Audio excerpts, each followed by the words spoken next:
and to my path. Thy word is the lamp unto my feet and the light unto my path. Thy word is the lamp unto my feet and the light unto my path.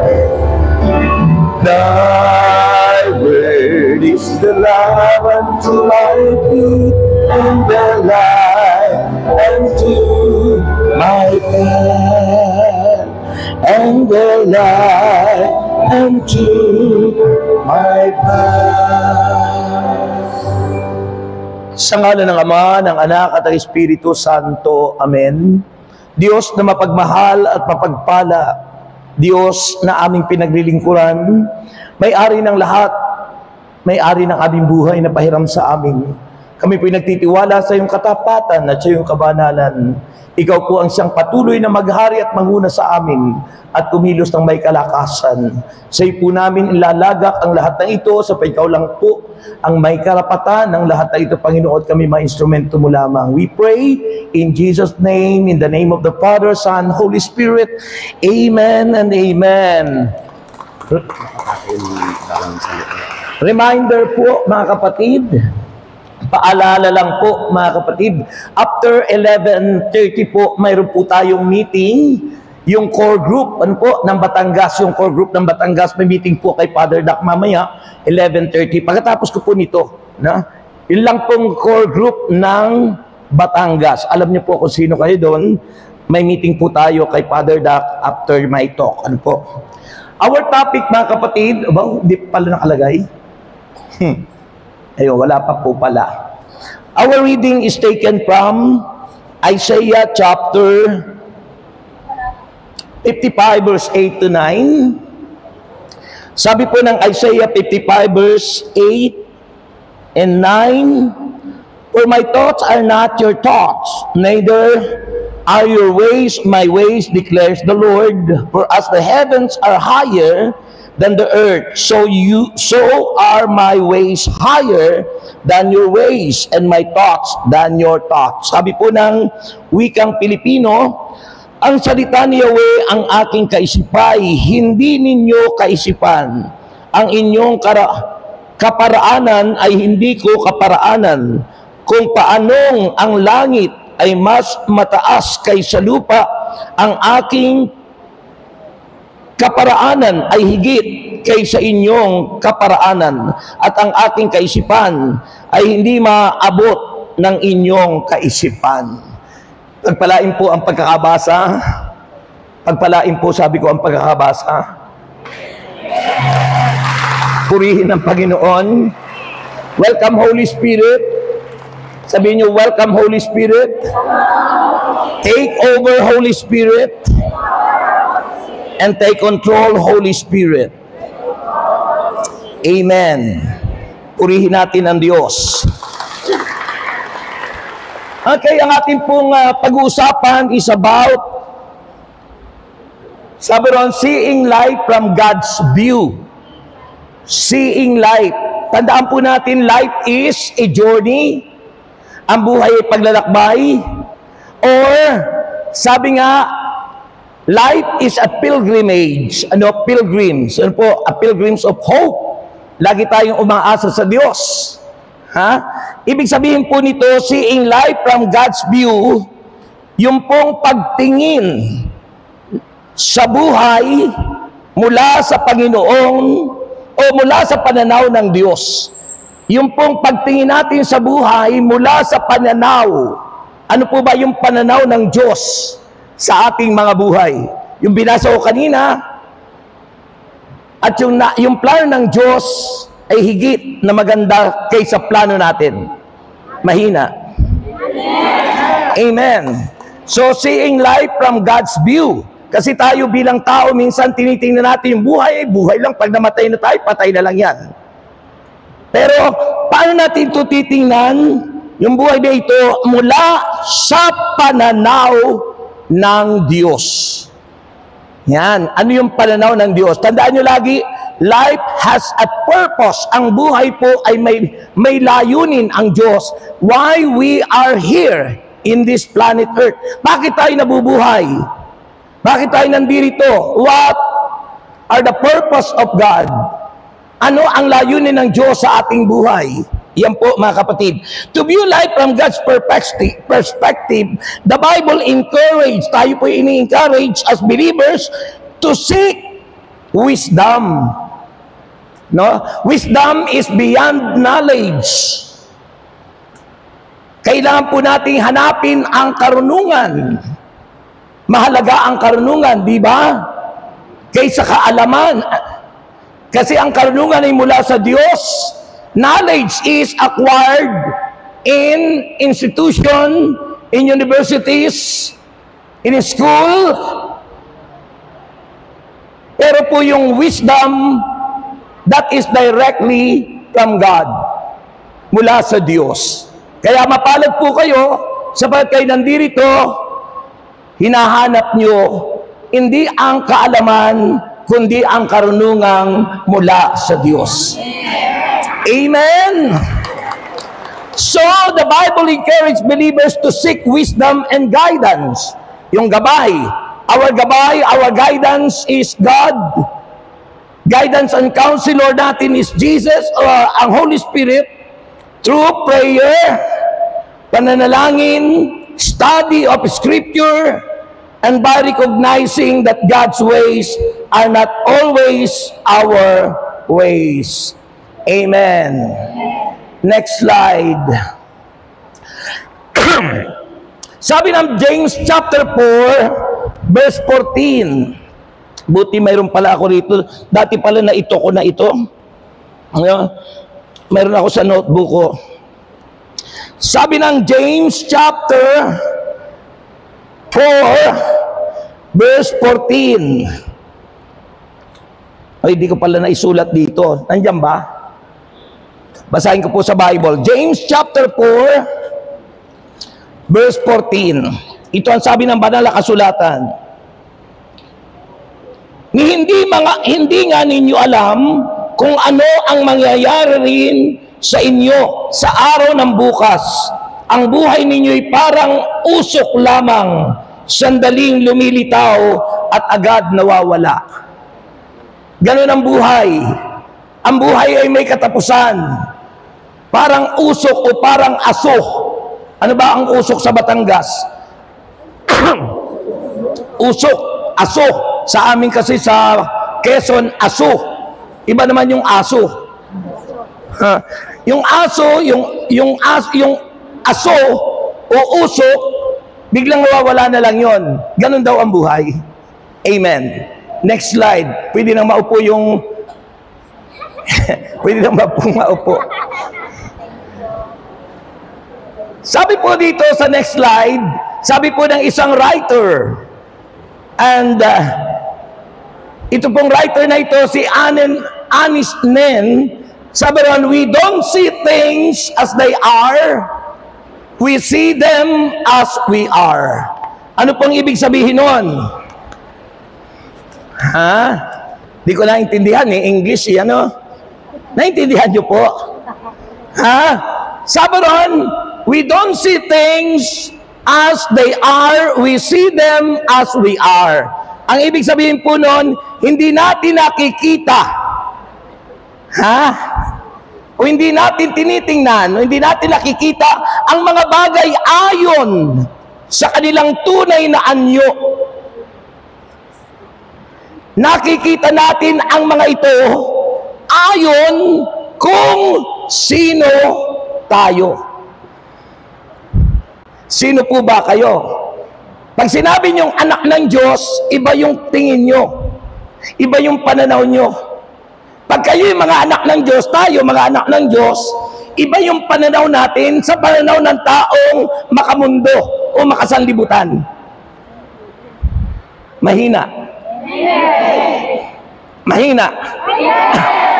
So, nung tayo makasanlibutan pa, ang tingin natin sa mga bagay o sa mga nalikha ng Diyos, pangit.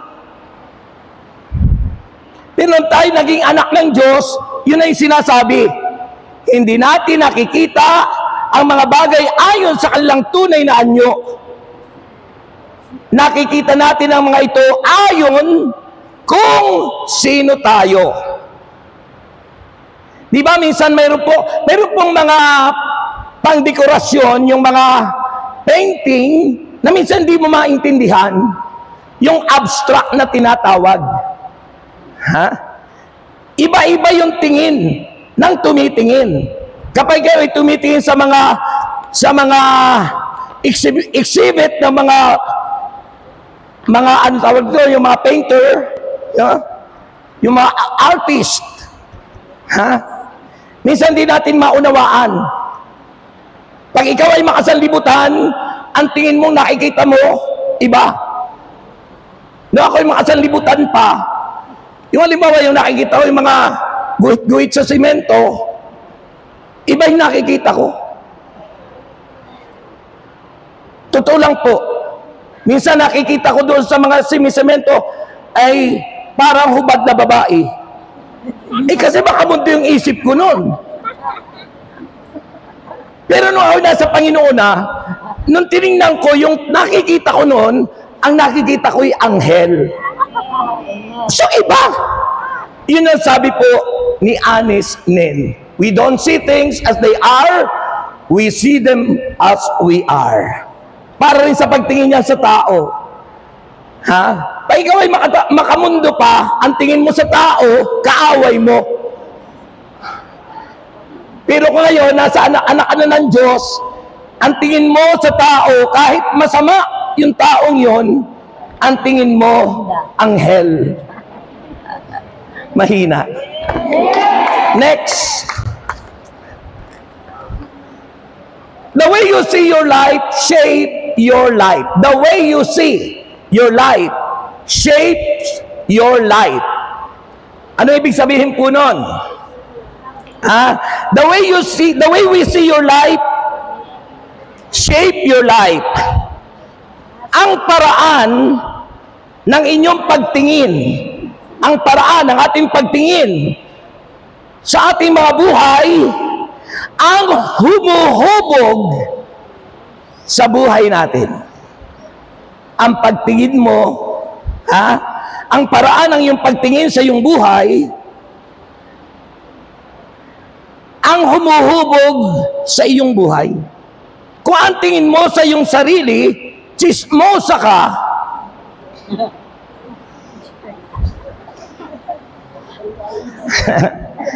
ay laging magiging chismosa ka. Madalas sinasabi ng punong lingkod, kung ano ang inyong isipin at sabihin, yun ang mangyayari sa atin. Positive mental attitude. Kung ano ang inyong isipin at sabihin, yun ang mangyayari sa atin. Noong ako po'y pumasok sa tinatawag Science of the Mind, ang aming mga nagtuturo doon si Maggie de la Riva, Dr. Quinto sa Makati, halos puro positive. Doon ko natutunan yung lagi, kahit gabi, good morning.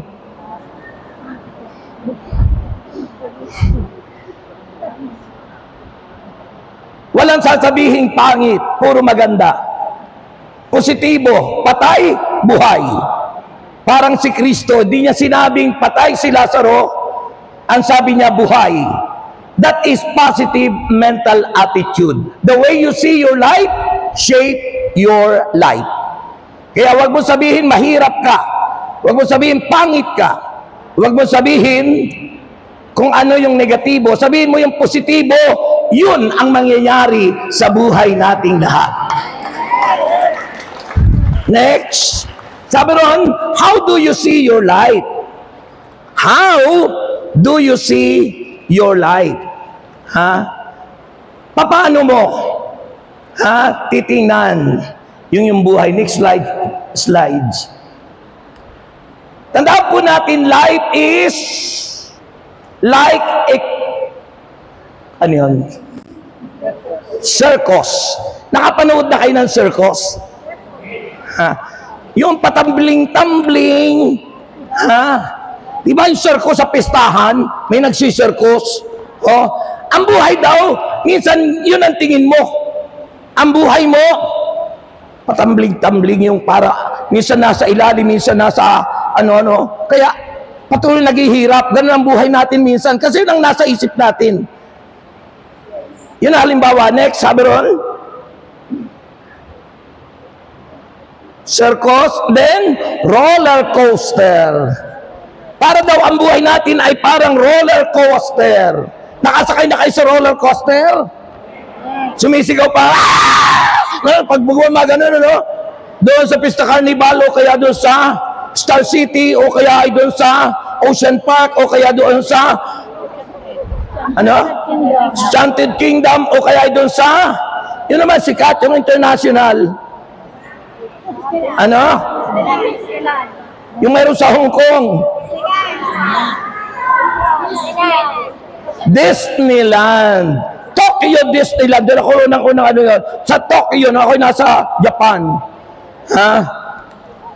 nakakatakot. Kaya minsan kung ang tingin mo sa buhay mo, parang roller coaster, ganun yun eh. Kaya minsan tumitili ka, sumisigaw ka, bumubulusok yung buhay mo.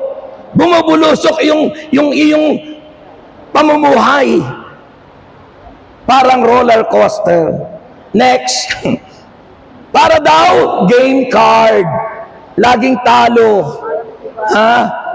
12, 14, tumbok, 80, sahod, 90.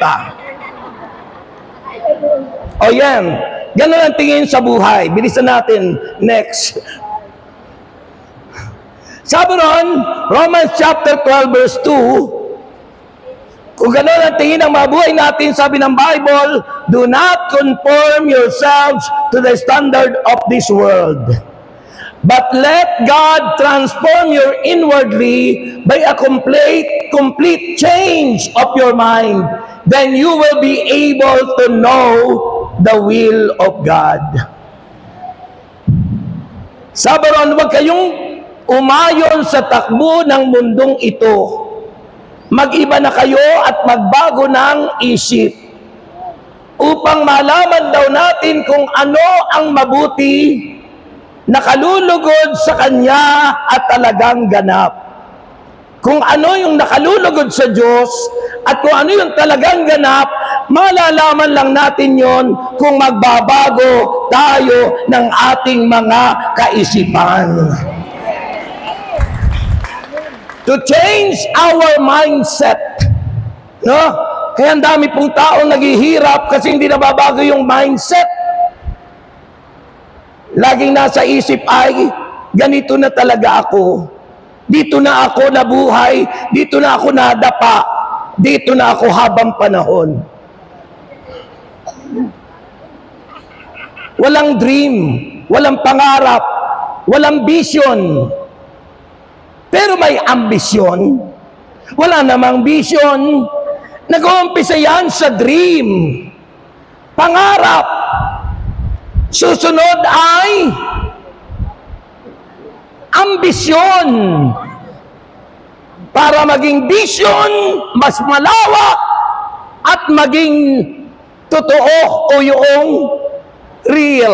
reality. Maging totoo yung pangarap mo. Magbago ng isip. Huwag mo isipin lagi, mahirap talaga ang buhay, mahirap, ganyan na talaga. Huwag ka nang mag-aral, anak, kasi darating na ang Panginoon. Hindi na nga nag-aral yung mga anak. Akala darating na kahapon ang Panginoon. Walang natapos. Ay, yung mga mali. No? Wrong. That's why sabi ni St. Paul, mag-iba na tayo, magbago ng isip. Isipin nyo lagi, sabi natin kanina, kung ano yung ating sasabihin, sabihin nyo ngayon, I am rich. Hindi po Rex, ha? I am Rex. I am Rex. Ako si Brother Rex. But I am rich. Sinong gustong yumaman? Sino gusto sa langit? Next slide. God's view of life. Ito po ang God's view of life. Ang buhay po natin ay laging may pagsubok. Life is a test. And life is a trust. We are an steward of God. Tayo'y katiwala ng Diyos. At tayo'y sinusubok ng Diyos. Life is a test. Saan tayo sinusubok? Next.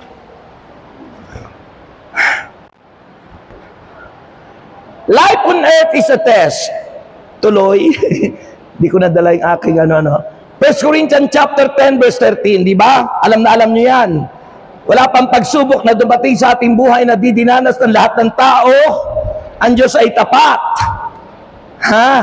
Di ba? Next. Sabi ron, God continually tests people character. Yan tayo sinusubok. Workers, ang basis po natin is character. Good character. Ha? Character po. Next is sabi ron, faith, pananampalataya, obedience, yung pagsunod, yung pag-ibig, love, yung integrity. Yung integrity po, malawak po yan. Pero ang mas maganda po dyan, yung ba ikaw ay tapat mangusap. Pag sinabing, oo, hindi pwedeng mamaya ayaw na. Yun po ang integrity. Ha? And loyalty. Yung katapatan po natin. Ha? Pag sinabing integrity, tapat kang mangusap. Habang panahon, hindi mababago yung sinabi mo. Ganon si God. Okay? Word like trials, temptation, refining, and testing occur more than 200 times in the Bible.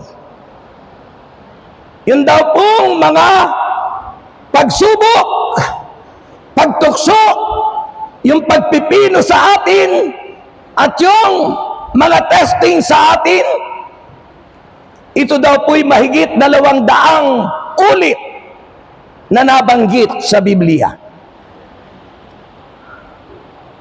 Ibig sabihin nun, hindi ho tayo po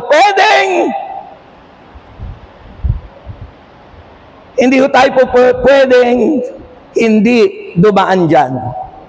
Wala pong exemption.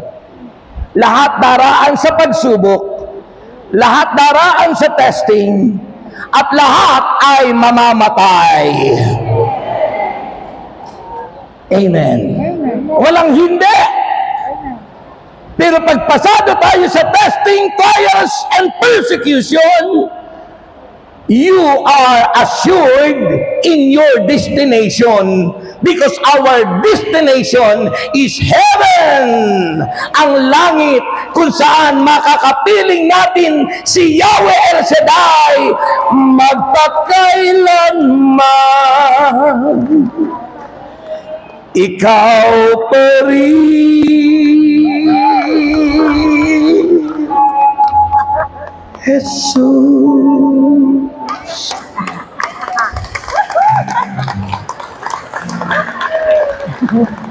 Amen. Next. Ay, hindi ko nata. Okay na. Sige, next. God continually tests people, character, faith, obedience. Sabi rin sa huli, character is both developed and revealed by test. All of life is a test.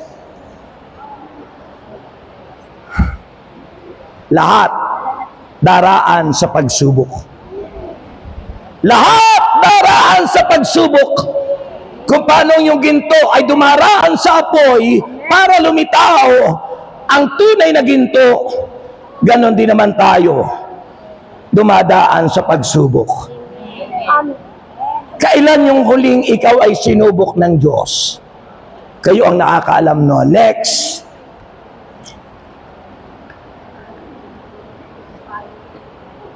Sa mga tauhan sa Biblia, sila po yung mga sinubok. Unang-una po si Abraham at si Isaac. Alam naman po natin yung kasaysayan ni Abraham. Ang kanyang asawa ay si Sarah. More than 20 years, mahigit 20 taon, bago sila naging answered prayer. A test of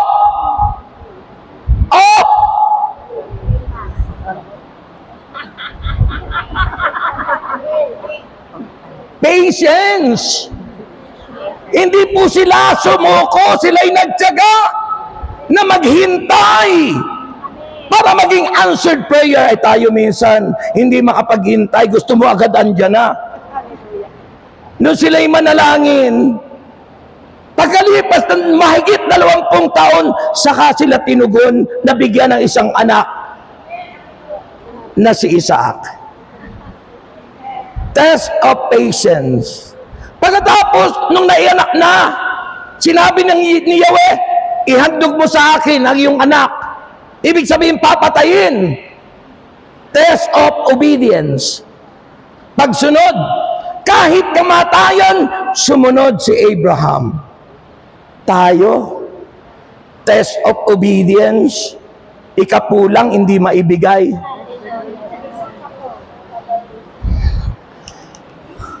Binigay na ng Panginoon yung 90%, gusto mo pang kunin yung 10% na para sa Diyos. Test of obedience, sinusubok tayo sa pagsunod. Binigay na ng Panginoon, 6 na araw kayo magtatrabaho. Kinukuha mo pa yung isang araw para kay Lord. Pagkatapos isisihin mo si Lord, bakit ka nagkasakit? Bakit ka nagkaganito? Eh kasi, yung 6 na araw, ginawa mo pa yung dapat mong ipahinga, ini-overtime mo pa. Magkakasakit ka nga. Pagkatapos yung para sa Diyos, kinuha mo pa. So hindi ka pumasa sa test of obedience. Si Abraham po pasado sa test of obedience. Inihandog po niya yung kanyang anak. Kaya nga sabi doon sa Genesis chapter 12, ang sino mang magpapala kay Abraham, ay pagpapalain niya. Kung sino yung magpapala kay Abraham, lingkod ng Diyos, ang daming Abraham ngayon. Ang daming Abraham ngayon. Hindi lang disciple, pati mga choir, Abraham yan eh. Kung sino na magpapala kay Abraham, ay pagpapalain ng Diyos. Kaso minsan ay iniirapan lang si Abraham. Iniirapan lang si Abraham. Di ba? O hindi man lang pinapansin si Abraham. Ano? Ang iba. Next. Sino po ito? Malabo ah. Sino yun? Jacob and Laban. Si Jacob at si Laban. Alam naman natin yung kasaysayan ni Jacob at si Laban, ano? Paano nyo nangyari yun, di ba? Ha? Ang kasaysayan po, di ba, si Jacob at si Laban, pagkatapos po yun, gustong maging asawa yung o di ba, may nililigawan, pagkatapos po yun, naging masunurin po. Test of obedience, hanggang sa si Rachel, si Raquel, at ano po, di ba, sila po yun. Tapos yung biyanan, tapos, mga kapatid, alam mo, naging masunurin lahat. Ngayon, sa pag-asawa, alam nyo yung mga, noon, maglilingkod ka, 7 buwan, magsisiba ka ng kahoy, mag-iigib ka ng tubig. Ngayon, hindi. 1 linggo lang, Lunes, nang tayo'y magkakilala.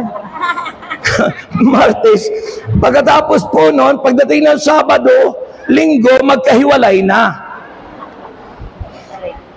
Lalo na ngayon, social media. Bilisan po natin kasi, next. Sino yun? Si Adam and Eve. Di ba? Test of obedience pa rin. Instead na sumunod sa salita ng Diyos, salita ni Satanas ang sinunod. Naging bunga ng ating kasalanang mana. Yun po. Next.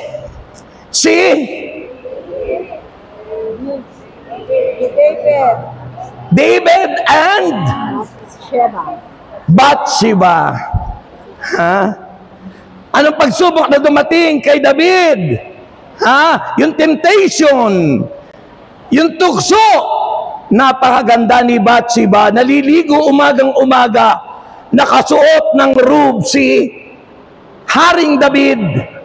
Di ba yung mayaman ganon, hari, nakarobe. Patapos tatanaw niya, ang ganda ni Bathsheba, pinatawag niya. Asawa ni Bathsheba si Urias. Para sila hindi magano, anong nangyari? Nung nagawa na lang gusto nilang gawin, pinatawag si Urias, pinauwi para sipingan yung kanyang asawa, ay tapat naman itong si Urias. Anong nangyari? Hindi tinabihan. Ay may nagawa na sila para lang isipin na ang nakabuntis kay Bathsheba yung asawa niya. Ano nangyari? Hindi tinabihan kasi bawal tumabi sa pagdasa gera. Ang ginawa ni David, ibinala sa kanyon. Siya ang nilagay sa unahan sa gera, si Urias. At dahil doon siya nilagay sa unahan, namatay, natamaan ng kanyon si Urias. Nasulo ni David si Bathsheba at nagbunga ng kanilang kasalanan. Lahat ng bunga ng kasalanan, ano nangyari? Namatay ang bata.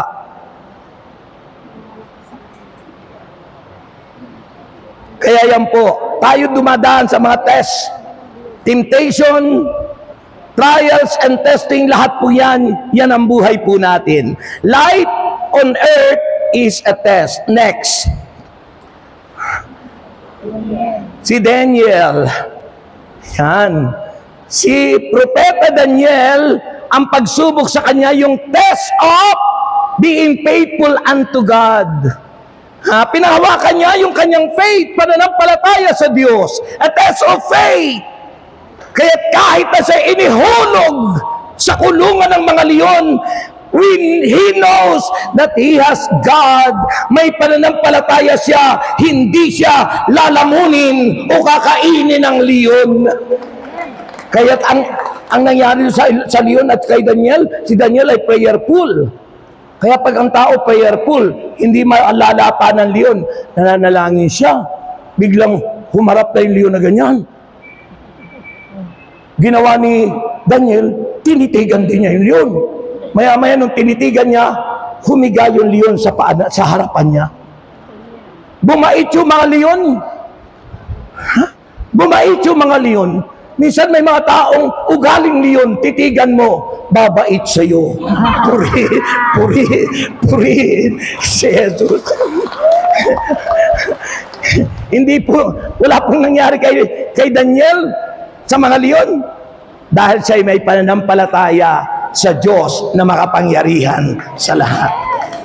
Sino sa inyo may pananampalatayang matibay? Naku! Naku! Sino sa inyo may pananampalatayang ayawe? Next slide, please. Ayun, sino pa yan? Meron pa pala, kala ko, si Ruth. Yan, si Ruth naman po tapat sa bianan. Oo, diyan nangyari yung sabi ng awitin ay, wherever you go. Sabi ni Ruth, kung saan man pumunta siya, kasama niya yung kanyang biyanan, tapat sa biyanan. Wherever you go, I shall go. Wherever you live, so shall I live. Ganon katapat yung being faithful. The test of being faithful, test of faithfulness. And test of integrity. Yung integridad ni Ruth andoroon sa pagsasabi niya sa kanyang biyanan, Inay, hindi kita iiwan magpakailanman. Aba, ngayon po, alam niyo po, mayroon pong pinaplanong batas si Senator Lacson. Pag ang anak ay nagpabaya sa magulang, yun po ay isang kasalanang kriminal at makukulong. I pray na ma-aproban yan. para yung mga anak na suwain ay bumait. Amen. Next, mga kapatid. Sabi ng Genesis chapter 1 verse 28. Yan, huwag natin, next muna, basahin nyo na lang po yun. Sabi ron, life on earth is a test. We can predict the test of God. You will be tested by major changes. Major changes. Yung mga pagbabago. Halimbawa sa atin, yung mga changes ng mga rules and regulation, changes sa choir, changes sa disciple, changes sa mga kung ano pong rules and regulation. Susubukin tayo doon. Ay, sasabihin, ay, ayaw ko na. Hindi na ako maglilingkod. Doon tayo sinusubok. Ay kami nga, nung kami mga nauna, inalisan pa ng allowance, tinanggal lahat ng mga lahat. Pero nananatili pa rin, 41 years, magpo-41 years na ako, nandito pa rin, dapat tayong maglingkod kay Yahweh. Like for example, changes sa choir. Lahat ng choir kailangang mag-aral. Dadaan sa evaluation, dadaan sa iba yung evaluation ng head, iba yung evaluation sa CDW. Lahat, mga disciple, nag-take ng evaluation, 4. 1, yung iba, naging 2 lahat ang grade. Alin ang mataas? Yung 2, hindi yung 1. Dahil 1, 2, 3 po yun. May evaluation pa sila sa character, may evaluation pa sila sa oral, may evaluation pa sila sa service nila. 3 pa. So yun po. So, major changes, delayed promises. Yun minsan, kapag yung prayer request mo na delayed, nagtatampo ka na sa Diyos. Delayed yung allowance mo, delayed yung pangako sa'yo, nagtatampo ka na. Impossible problem. Mga problemang dumating sa iyo na para hindi mo matanggap. But always remember, in trials, testing, and persecution in life, God has always a purpose. Amen! Unanswered prayer. Pag hindi ka naging answered prayer, undeserved criticism. Kapag kinikriticize ka, pinagwiwikaan ka ng pawang masasakit. Parang ayaw mo na. Parang iiyak mo. At parang sasabihin mo, hindi ko na kayang matigil. Ayaw ko na.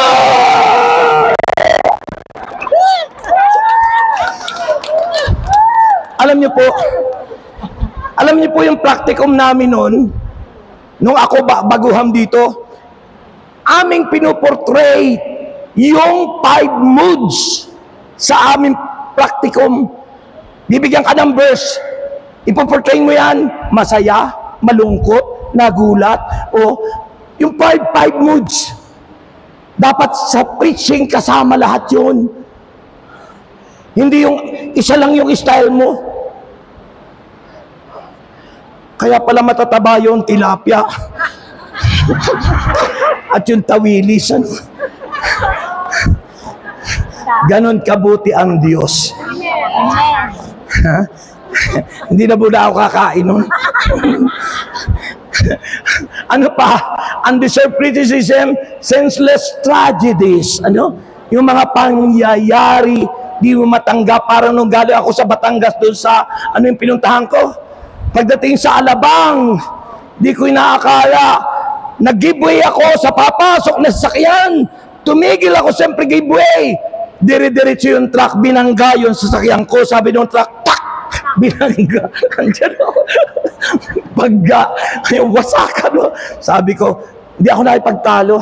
Kinuha ko lang yung plate number, kinuha ko lang yung license, pinicturehan ko.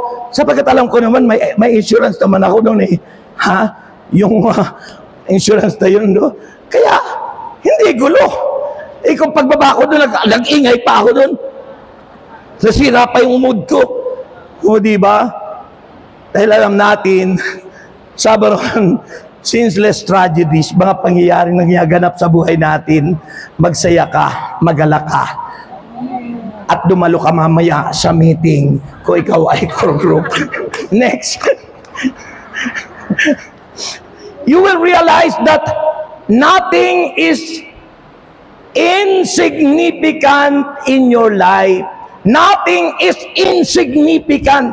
Lahat po sa buhay natin ay mahalaga. Walang hindi mahalaga sa buhay natin. Mga pangyayari, lahat ay mahalaga. May purpose si God. Amen? Nothing is insignificant in your life. The smallest incident has significance for your character development. Ha? Ay kung yung pangyayari nyo sa akin, baba ako, nagsasalita ako, di pangit, palpak yung karakter ko. May kipag-away pa ako doon. Ay kung may baril yun, paluin ako ng tubo. Dalawa pa naman silang bumaba. Hindi sa nangungulgang takot ako. I have my right, may karapatan ako. Pero hindi ko ginamit yun dahil alam kong may Diyos na dapat mamagitan sa akin. Amen? So yung sinasabi, the smallest incident, has significance for your character development. Every day is an important day. Every second is a growth opportunity to deepen your character, to demonstrate your love, to depend on God. Amen. Umasa ka sa Diyos. Ano? Yung i-demonstrate mo yung pag-ibig mo, parang ginawa ko. Hindi ko sila pinagalitan, hindi ko sila minura, hindi ko sila sinabihan, ang tanga-tanga mo. Hindi ko sinabi yun. Tahimik lang akong bumaba. Sabi ko, pahiram ng license. Pinicturean ko yung ano. Oh, demonstrate your love. That is, the purpose is to deepen your character, to develop your character in every trials, testing, persecution, at mga pangyayari sa buhay natin. God has a purpose to develop your character, to develop yourself. Next.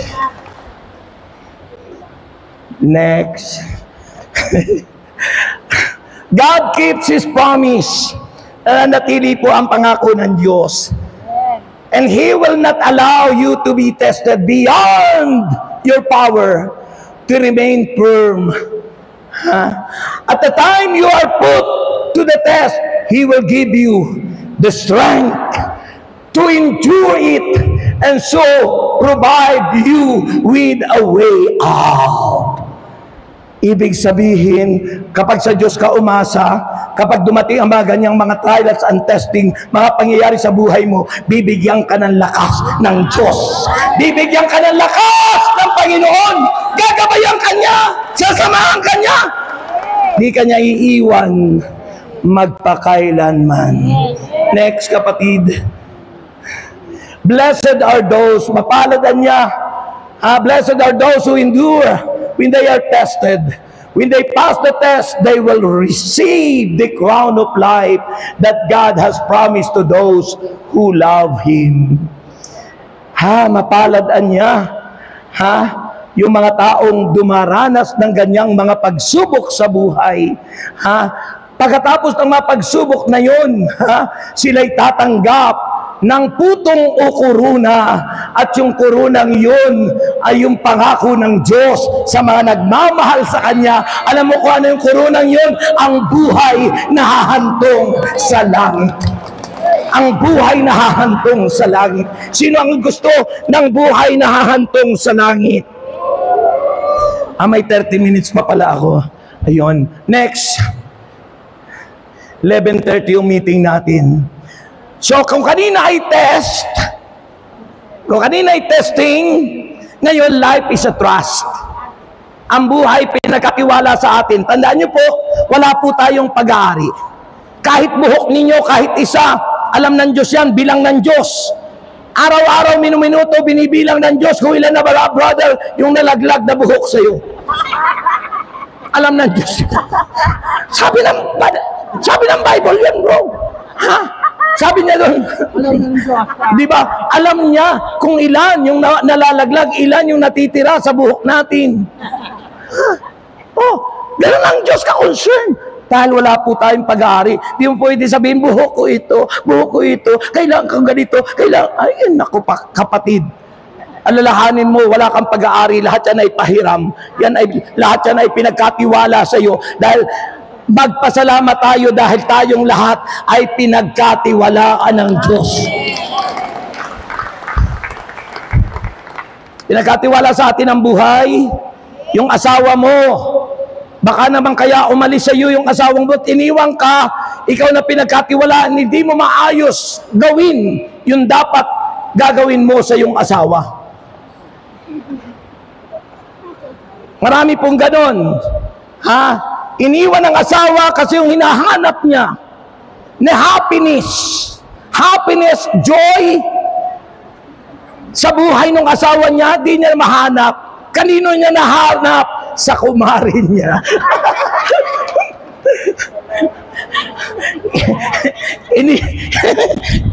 Iniwan yung asawa na natili sa kumarin niya. Isipin mo yan. O yung mga may asawa ngayon, ayaw nilang magkaanak. Gusto lang nila happiness, gusto lang nila kaligayahan. Pagkatapos ng kaligayahan, ayaw nilang mabuntis. Gusto nila aso, gusto nila pusa. Mag-aasawa kasi mag-aalaga na lang daw sila ng aso at pusa. Anong klase yan? Di nyo alam yung purpose ni God. Ano ba ang purpose ng Diyos sa pag-asawa? Para ang tao'y magkaroon ng pamilya at ikaw ay maging co-creator of God. Human are co-creator of God. Yung makatuwang tayo ng Diyos para dumami ang tao, hindi para magdiborsyo, hindi para maglaglag ng bata, hindi para labanan ang Diyos.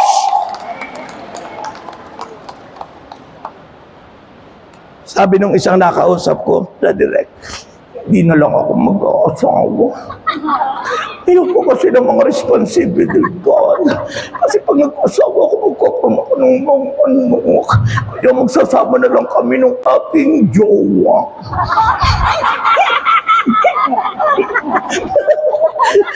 Lalaki sa lalaki para daw hindi magkaanak. Yan ang plano ng demonyo. Labanan ang plano ng Diyos.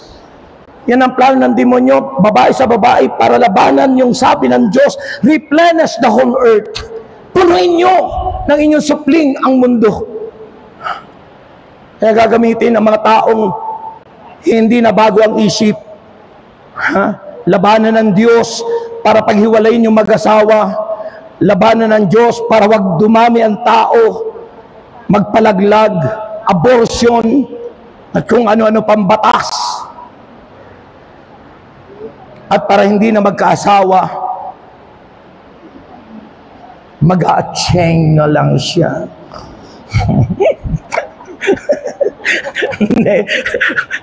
So life is a trust. Tayo pinagkatiwalaan ng Diyos. Sabi ng Psalm 24 verse 1. Sulat niyo po at basahin niyo. Next po. Sabi ron, life on earth is a trust.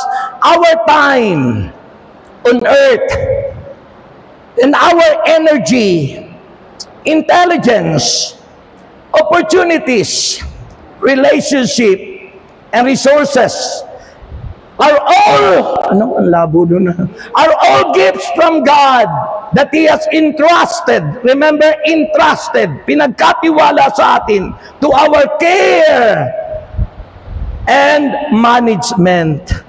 Pinagkatiwala sa atin na tayo ang ma-manage. We are steward. Tayo katiwala of whatever God give us. This concept of stewardship begin with the recognition that God is the owner of everything and everyone on earth. Stewardship, nangangahulugang wala tayong pag-aari. Nangangahulugang ito'y nagpapatunay na ang lahat ng bagay sa mundo ay pag-aari ni Yahweh El Shaddai. Amen! Pag-aari pala yan ng Diyos ay huwag mong ipabago. Lalaki ka kung lalaki ka, wag mong ipatanggal yan. Babae ka kung babae ka, wag mong patahian yan. Diba? Wag mong pakialaman yung hindi pag-aari mo. Pag-aari yan ng Diyos. Ha? This is a wake-up call to all of us. Panakikalma natin yung hindi naman sa atin. Pinagkatiwala lang. Ipagpasalamat na natin sa Diyos na tayo pinagkatiwalaan. Pinagkatiwalaan tayo maglingkod sa ministeryong ito. Pagbutihin po natin ang paglilingkod natin sa Kanya. Pinagkatiwalaan ka ng ilong na yan, huwag mo na ipabago pa. Baka lalo kang mamumblema pagdating ng panahon, may cancer ka. Dahil yung ilong mo natutunaw o naagnas. Huwag mo na ipabago. Maging contented ka dyan. Maging kontento ka dyan. Sa binigay sa'yo ng Diyos. Ha? Yan naman talaga ang Pinoy eh. Ganyan talaga ang ilong natin. Bakit mo pa gusto ipabago? Huwag pakialaman. Next, mga kapatid. Ha? Ano sabi? The world and all that is in it belong to the Lord. The earth and all who live on it are His. Lahat na nasa mundong ito, nabubuhay, may buhay sa walang buhay, lahat yan ay pag-aari ng Diyos. Kaya yung asawa mo, ingatan mo, pinagkatiwala sa iyo ng Diyos. Yung mga anak mo, pinagkatiwala sa iyo ng Diyos. Alam niyo po, malaking kasalanan sa Diyos kung dahil sa inyong hindi maayos na pagsasama ay magkakahiwalay kayo at maapektuhan ang inyong mga anak. Hindi kayo naging good steward sa inyong pamilya.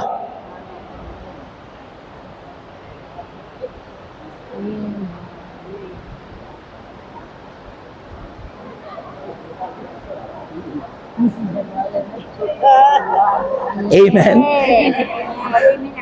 Ayun po yun. Kaya nalulungkot ako kapag mayroong mga pamilyang nawawasak. Kapag may mga pamilyang nasisira. Kung tumadaan ba yung tukso, pigilin mo. Sabi ko kay Father Sunny, Father Sunny, magkukumpisal po ako. Sabi ni Father Sunny, bakit ano ba kasalanan mo? Father Sunny, laki po ng kasalanan mo. Ano po ba yung kasalanan? Kasi nakukonvict ako doon sa patuloy sinasabi ni Father Sunny, Ama, wag mo na pong tingnan ang aming lihim at paulit-ulit na kasalanan. Lahat naman tayo may lihim at paulit-ulit pa na ginagawa mong kasalanan. Ano kaya yun, sister? Nangumpisal ako kay Father Sunny. Natawa tuloy ako kay Father Sunny. Kailangan mangumpisal tayo. Ano man yung lihim, paulit-ulit pa. Ikumpisal natin kasi pag hindi tayo nagkukumpisal, baka mamaya pagtulog mo di ka na magising. Impyerno ang ating patutunguhan.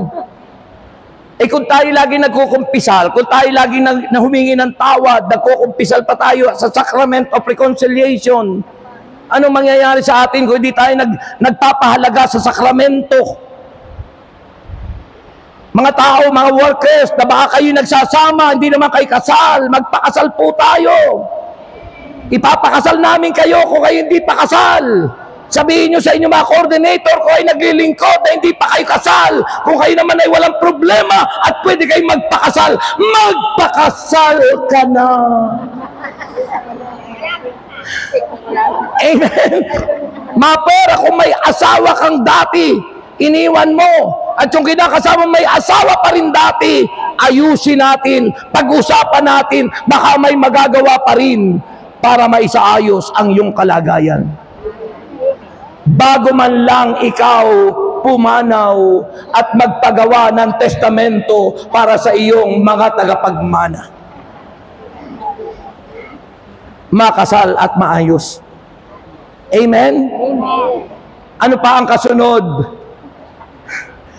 God bless them. Pinagpala, nawala na. May kumontra na, hello, hey, ayun, baka namatay, hey, namamatay na bro, kumukontra ka yata sa akin. Ayun. Sabi po doon, God blessed them and said, have many children so that your descendant will live all over the earth and bring it under their control. I am putting you in charge, mga kapatid. Yan yung sinabi ng Panginoon kay Adan at Eva, replenish the whole earth. Ha? Binigyan ng dominion, in charge, para po siyang mamahala. Yan tayo. Binigyan ka ng kapamahalaan para sa iyong pamilya. Hindi ho pwede sabihin, naglilingkod ako sa Diyos. Yung pala pag-aalis mo, si kumari mo na ang katabi ni mister mo. Napapabayaan mo yung anak mo. Ayusin muna natin. Ha? Because everything entrusted to us, ipinagkatiwala sa atin ng Diyos. Next, brother, sister. Those who are trusted sa lahat ng pinagkatiwalaan with something valuable must show they are worthy of that trust. Ha? Ipakita mo naman na ikaw ay karapat-dapat, na ikaw ay nararapat pagkatiwalaan yan, na binigyan ka ng asawa, guwapo pa naman, pagkatapos pinabayaan mo.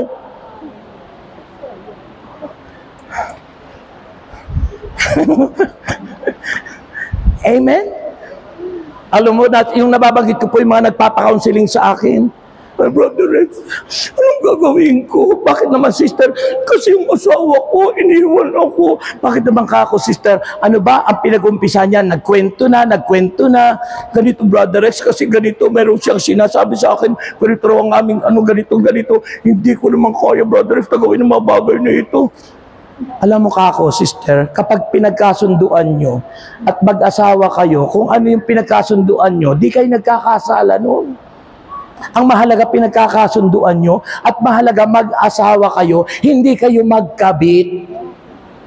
Pag mag-asawa, legal yun. Pag mag-asawa, ang iyong katawan, sabi ni St. Paul sa 1 Corinthians chapter 7, ang iyong katawan na hindi mo na pag-aari, pag-aari na yan ang husband mo. At huwag mong ipagkakait ang katawan mo sa asawa mo. Bakit pinagkakait mo? Samantalang sa kumpari mo, hindi mo pinagkait.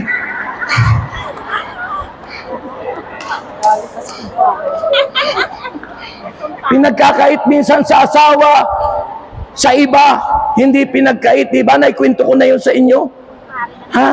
Na yung mag-asawa, panganganak, pagkatapos tumanganak na, ayaw dahil mahal na mahal ng lalaki yung kanyang asawa, ayaw niya na masasaktan siya sa panganak.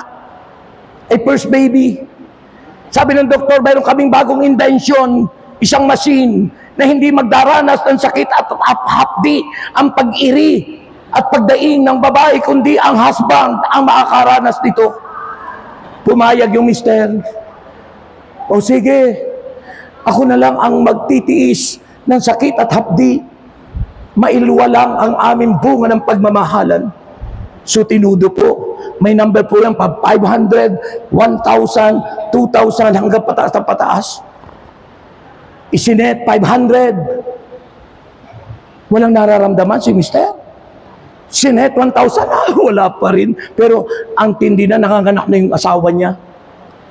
Tinudo, 2,000, wala pa rin, nakaluwal na.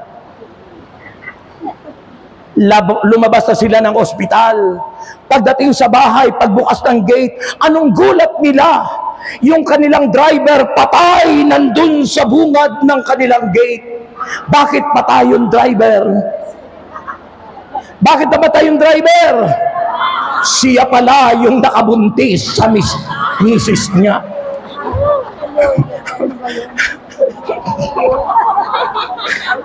Test of faithfulness. Hindi pala naging tapat siya, yung asawa niya. Kaya ang nakaranas nung tinutudo yung machine, yung nakabuntis, yun lumalabas na husband niya. Yun ang apektado. Ay tinudo ng 2,000, 2,000 na! Nang isahi. Patay. So, maging tapat tayo. Pinagkatiwala sa atin ang pamilya, pinagkatiwala ang asawa. Gawin mo lahat ang iyong magagawa upang maging happy hearted. Maging maligaya. Hindi yung malungkot, magkatalikod kayong natutulog, hindi kayo happy sa isa't isa. Bakit? May tampuhan. Huwag kang magtatampo, huwag kang mangangamba, sa hindi mababalisa, sapagkat kung hinihiling natin sa Diyos ang lahat ng bagay, magagawa natin ang lahat ng ito kung tayo'y mananalig at sasampalataya sa ating Panginoong Jesucristo. Amen. Amen. Next, tapusin na natin. Well done. Yan ang magandang pakinggan. Sabihin nyo nga, well done. Laksan nyo. Good and faithful servant. You have been faithful with a few things. I will put you in charge of many things. Come and share your master happiness. Ang mapagkakatiwalaan sa maliit na bagay ay mapagkakatiwalaan sa malaking bagay. Kaya tayo pong napagkatiwalaan, pagbutihin mo na. Mga choir, pagbutihin nyo na sa Diyos kayo umaawit, kaysa naman sa beer house kayo nagsisiawit. Ako kasi sa beer house dati umaawit. Salamat sa Diyos na ako umaawit ngayon. Natutuwa ako kapag tumitili yung mga babae kapag umaawit ako.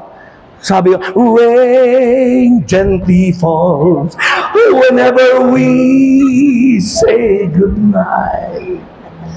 Falling like rain, you're out of sight. Rain follows me, even in my bed, and rain is the key. Palakpakan yung mga babae. Noon naman ako umawit sa Panginoon, palakpakan sila sa Panginoon, pumapalakpak sila sa Diyos. Kaya naman pala, tinigil ko na yung awit na yun kasi ang mensahe na nais ko iparating, sapagkat sabi doon sa awit ay, there be no sunshine in my life. Wala raw liwanag ang aking buhay. Bakit sabi ron, somebody owns my life. Mayroong ibang nagmamay-ari sa aking buhay. Ay sino ba siya? Si Satanas. Nung makilala ko si Lord, sabi ko, Lord, you entrusted my life. You entrusted my life to me. Ipinagkatiwala mo sa akin ang buhay na ito, kaya dapat sa iyo lamang ito at wala ng ibang dapat magmay-ari sa buhay ko. Next, kapatid. If you are untrustworthy, hindi ka mapagkakatiwalaan about worldly wealth, who will trust you with the true riches of heaven? Kung hindi tayo mapagkakatiwalaan ng mga bagay sa mundong ito, paano ka mapagkakatiwalaan? Paano ka mapagkakatiwalaan ng kayamanan sa langit? Pinagkatiwalaan ka ng pera, sa halip na iyong ipunin, itinaya mo sa weteng. Lalong nawala. Pinagkatiwala sa iyo ang magandang negosyo. Anong ginawa mo? Gumawa ka ng sabungan. At nung nangangatalo at nabubuko na, pinapatay yung mga magsabungero. Inihulog doon sa taal, kaya ang tataba ng tawilis at ng mga tilapia. Nung marinig ko yun, sabi ko sa asawa ko, ma, huwag ka na munang bumili ng tilapia. Naku, delikado yan. Tayo'y malasod yan. Mga kapatid, kawawa naman yung ating mga kapatid ng kabuhayan ay tilapia. Kabuhayan ay tawilis. Ha? Bakit kasi nagkaganyan yan, ano? Ha, mga kapatid. Next, kapatid. Ha? Sabi ron, yan, important truth. Ito, apat na katotohanan. Makinig na po kayo, matatapos na po. God said there is a direct relationship between how I use my money and the quality of my spiritual life. So, God says there is a direct relationship between how, paano gagamitin yung kayamanan o money at paano yung kalidad ng iyong spiritual life. Ha? Hindi mo masamang yumaman, tandaan niyo po yan. Hindi po masamang sumagana ang buhay tulad nitong mag-asawang ito. Napakayaman ito. Hindi po masama. Kailangan lang ay nasa maayos na pamamahala. Pinagkatiwalaan ka ng kayamanan, mapagkakatiwalaan ka niyan, gamitin mo to glorify God. Sabi ko, Lord, payamanin mo naman ako, Lord, para magamit sa pagkakawang gawa. Sabi ni St. Paul. Ha? Pag tayo po ay pinasagana ng Lord, gamitin natin sa kawang gawa. Ay yung 10% nga, di natin maibigay. Yung kayamanan palang milyon-milyon. Paano yon? Diba? Pangalawa, sabi ron, how I manage. Paano natin i-manage my money? Worldly wealth determine how much God can trust me with the spiritual blessing and true riches. Number 3, is the way you manage your money preventing God from doing more in your life? At ang sabi ron, can you be trusted with the spiritual riches? Naalala niyo yung parable sa Biblia? Binigyan ng 5,000, mabuting katiwala, naging 10,000. Binigyan yung 2,000, naging doble, naging 4,000. Binigyan yung 1,000, natakot, ibinaon sa lupa. Nung kinukuha na, ano ang sabi ng Panginoon, ng amo niya? Tamad at masamang alipin. Kunin yan, ibigay doon sa mayroong malaki, sa 10,000. Dahil sabi ng Panginoon, ang mayroon ay bibigyan pa, ang wala, kukunin ang lahat ng nasa sa kanya at ibibigay sa mabuting katiwala ni Yahweh El Shaddai. Amen! Tayo muna yumuko, tayo manalangin. Ama naming Diyos, kami nagpapasalamat na pagkatiwalaan mo kami, Panginoon. Salamat, Lord. Kami po'y naging bahagi ng iyong mga ministeryo. Salamat, Lord. Alam ko po, by August, magpapalitan na. At nawa po, Panginoon, ay magpatuloy pa rin silang maglingkod sa iyo. Umaasa po kami, Panginoon, na ang lahat ng aming sinimulan ay patuloy na lumago, tumatag, sumagana. At ang lahat naman ng ito, Panginoon, ay para sa iyong kaluwalhatian at kapurihan. Diyos, maraming pong salamat at umaasa po kami na ikaw lagi ang aming gabay at patnubay. Wala po kaming maipagmamalaki, tanging ikaw lang, Panginoon, at aming maipahayag ang mga salitang kay buti-buti mo, Panginoon, sa lahat ng oras, sa lahat ng bagay.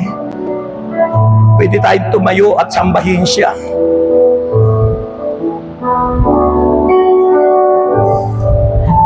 Kay buti-buti mo, Panginoon, sa lahat ng oras, sa bawat araw, ika'y laging tapat kung magmahal. Ang iyong kaawa ay magpawala. Kasabay na po, habang kayo po'y umaawit, kasabay na ang inyong pagbibigay ng kanyang kaloob, lahat ng napagkatiwalaan ng kayamanan, ilagay na po natin dito. Ika'y laging tapat. Lahat po hahakbang papunta sa unahan. Humakbang na po tayo.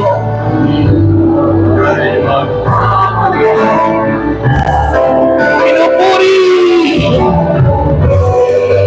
sinasamba kita, dakilang Diyos.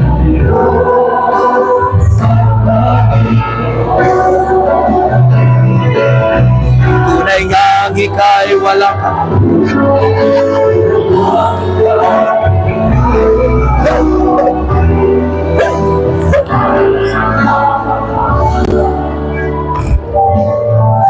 kay buti-buti mo, Panginoon. Naghahantog na po tayo, mga kapatid. Tulad ng awitin, kay buti-buti ng Lord, kaya tayo nag-aalay ng buhay sa Kanya. This is our love offering unto God. Ang iyong kaawa ay magpawala hanggang. Taas ang mga kamay. Ngunit sinasamba kita, dakilang Diyos at Panginoon. Tunay nga ika'y walang katulad, tunay nga ika'y di nagbabago. Mabuti ang Diyos na sa atin ay pinupuri. Sinasamba kita, dakilang Diyos at Panginoon. Tunay nga ika'y walang katulad, tunay nga ika'y di nagbabago. Mabuti ang Diyos na sa atin ay pinupuri. Sinasamba kita, dakilang Diyos at Panginoon. Tunay nga ika'y walang katulad, tunay nga ika'y nagbabago. Mabuti ang Diyos na sa atin ay kay buti-buti mo! Buti-buti mo, Panginoon, sa lahat ng oras, sa bawat araw, ika'y laging tapat kung magmahal. Ang iyong awa ay magkawalang hanggan. Pinupuri, sinasamba kita, dakilang Diyos at Panginoon. Tunay nga ika'y walang katulad, tunay nga ika'y nagbabago. Mabuti ang Diyos na sa akin ay pinupuri, sinasamba kita, dakilang Diyos at Panginoon. Tunay nga ika'y walang katulad, tunay nga ika'y di nagbabago. Mabuti ang Diyos na sa akin ay yung dito sa parte dyan, pinupuri, sinasamba kita, dakilang Diyos at Panginoon. Tunay nga ika'y walang katulad, tunay nga ika'y di nagbabago. Mabuti ang Diyos, mabuti ang Diyos, mabuti ang Diyos. Napakabuti ng Diyos.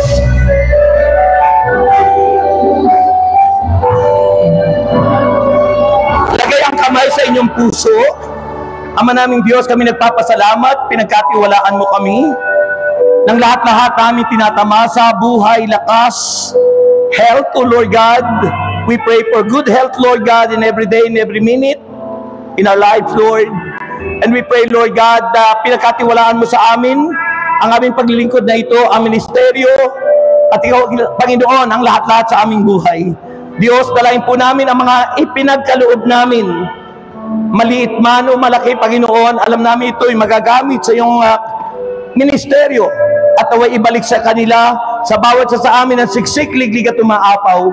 Nawa po'y pagpalain ang healing message mamaya, at pagpalain po ang pinakamataas na uri ng pagsamba mamaya. Nawa po, Panginoon, mas pahalagahan namin ang uri ito ng pagsamba, sapagkat ikaw ang may sabi nito sa amin. Do this in memory of me.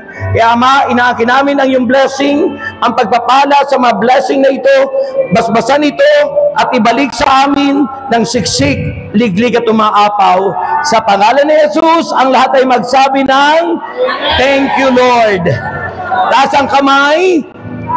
Dahil hindi ako naman ang healing message at meron tayong guest mamaya si Brother Meding, ihahagis ko na ang bonus. Sasabihin nyo, Lord, thank you. Nagtiwala ka sa akin. So, Tagalogin natin, Lord, salamat. Pinagkatiwalaan mo ako ng lahat ng bagay. Amen. Ito na ang unang bonus. May the Lord God bless us all now and forever. In the name of the Father. Father pa lang, hoy.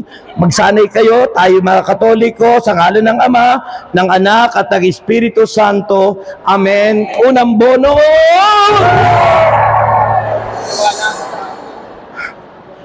Ano sasabi?